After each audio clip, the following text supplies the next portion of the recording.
Spent 10 racks at Lennox, I ain't had to do it in a minute. Kush me a jet like lemon, used to have a driver go get it. Now just tell them niggas send it. Pay a light bill, get a nail did, I ain't had to do it in a minute. All my hoes independent, all these hoes be friendly. Nigga, my hoes ain't friendly. What would you say is the more difficult way Okay.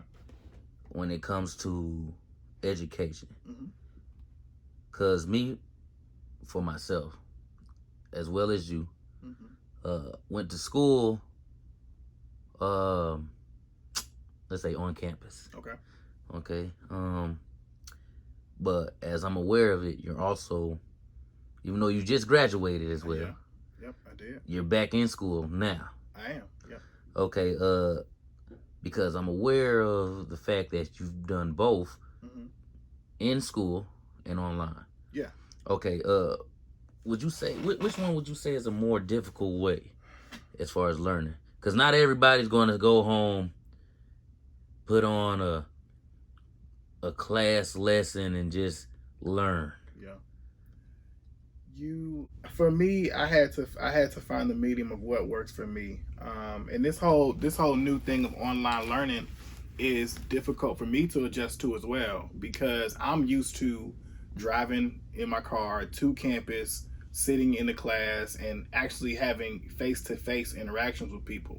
So now that things have switched due to, COVID-19 and everything is online, I'm having to adjust myself to what it means to sit in front of a computer for 4 hours, 6 hours at a time, and learn these lessons, get this content, and translate that into the classroom. So I wouldn't say that either one is easier.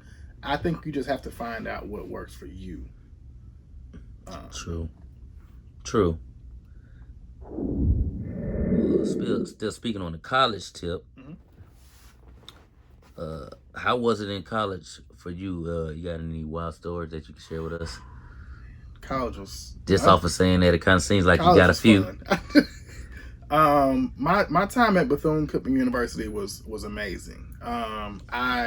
Did you pledge? I did. Iota Phi Theta Fraternity Incorporated. Is that what that is?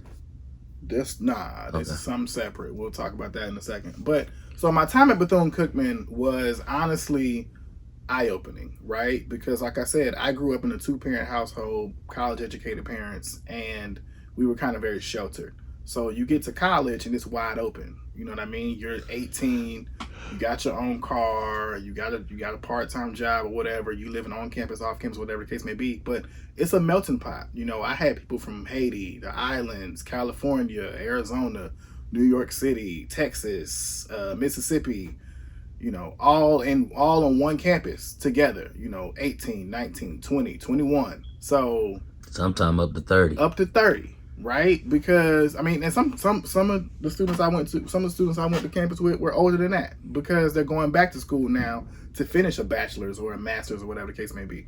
So it's fun. But some of my wildest stories honestly happened after I pledged, to be honest.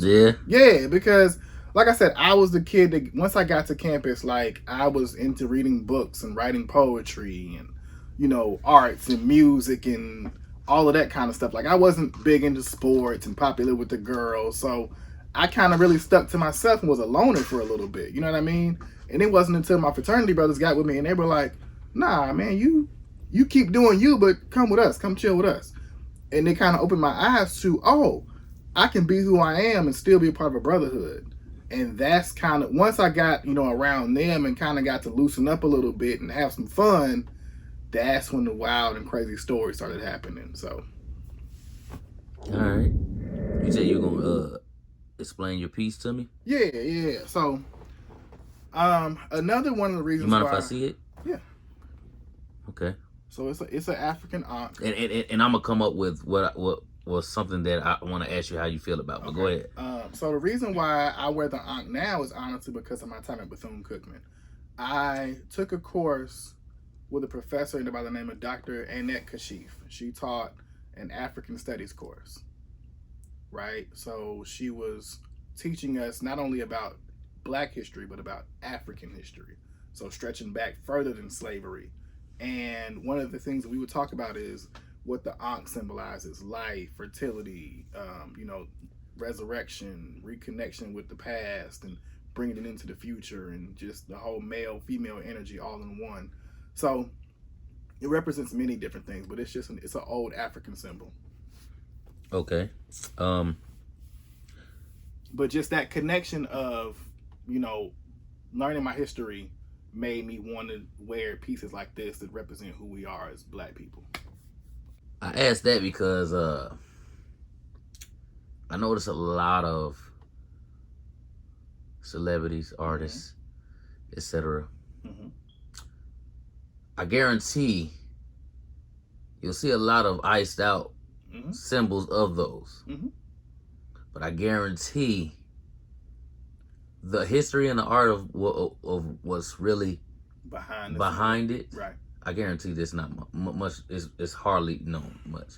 And they may, you know what I'm saying? Like I'll say this. I think Meek Mill was the first artist I ever saw that had like diamonds in his ankh, and I was like, But knowing the history of a lot of the music and the artists that came out of Philadelphia, like neo soul artists and R&B, like old school R&B artists, it makes sense that he might have an ankh that was iced out because he's representing his past as a Black man, his future, and kind of motion. So I was like, that's interesting. But like you said, I wonder if he understands the history behind what that means. And that's honestly... And that's not to say that they don't. They don't, but it's just a conversation. But you're right. But in a sense, I honestly, in my honest opinion, I think most of them are wearing it just mostly because it looks like a cross. I can see that. I'm just saying. I can see that. Not saying they do. We're not saying it is. Right. But I feel like that's how some of them are doing. How do you feel about everything that's going on right now? How the community is now? That's a deep question. Corona. Yeah. Social distancing. Okay. I think a lot about before when I open the door now. Yeah. And my wife and I were having that conversation a couple of days ago because, what she noted was we're honestly in a sense now of like a lot of people, this is where depression sets in. You know what I mean? Because you have nothing but time to just kind of sit in the house now. You're forced. America is on punishment right now. A lot of relationships are tested right now. A lot of relationships are tested. A lot of people are coming to the realization of like, I don't actually like this person. I don't really want to be around you right now. But where else can you go if you're in a studio? Like somebody said, if you're in a studio apartment. It's like I'm cool with you for 8 hours because that's all I really get with you. Yeah. And weekends. But I don't know about staying with you for more than... So now, the girl you might have been kicking it with for the last couple of weeks, she was cool when y'all went on dates. But how do y'all really feel now that y'all been sitting in the house together for a little while? So, it's interesting. I'm hoping that people are staying safe, social distancing, keeping the mask on when they go out in public. But I've been out in public and I see that they're not wearing a mask. So honestly, every time you go out, you wear a mask. So now that I have a cloth mask that that was made for me, I do wear that one. But there were times where I was like, oh man, I gotta go to the gas station real quick, didn't have a mask on. Or I gotta run into Kroger real quick and grab this food, might not have had a mask on. But it might have only happened a handful of times, to be honest with you. Like now I keep one in my car just in case. Yeah. Because now there's a law in Tennessee where if you go into a store or any public business, you have to wear one. And they can refuse you the right to come in if you don't have one on. As of today, July 4th, but really like the 1st of July, they really been enforcing it a whole lot more as far as letting people in stores or. Which think about it, man. Like they should, right? So you got you go into Kroger, think about how many people are touching on the noodles. Telling. Or grabbing the little thing for the freezer department, putting their hand right here. How often are they wiping it down, like sanitizing? And to be honest, man, just being real, you see people wear masks. I'll admit, I see people wear masks, but I don't really see anybody wearing gloves anymore. Nah. I'm just being honest. So you got to think about how much.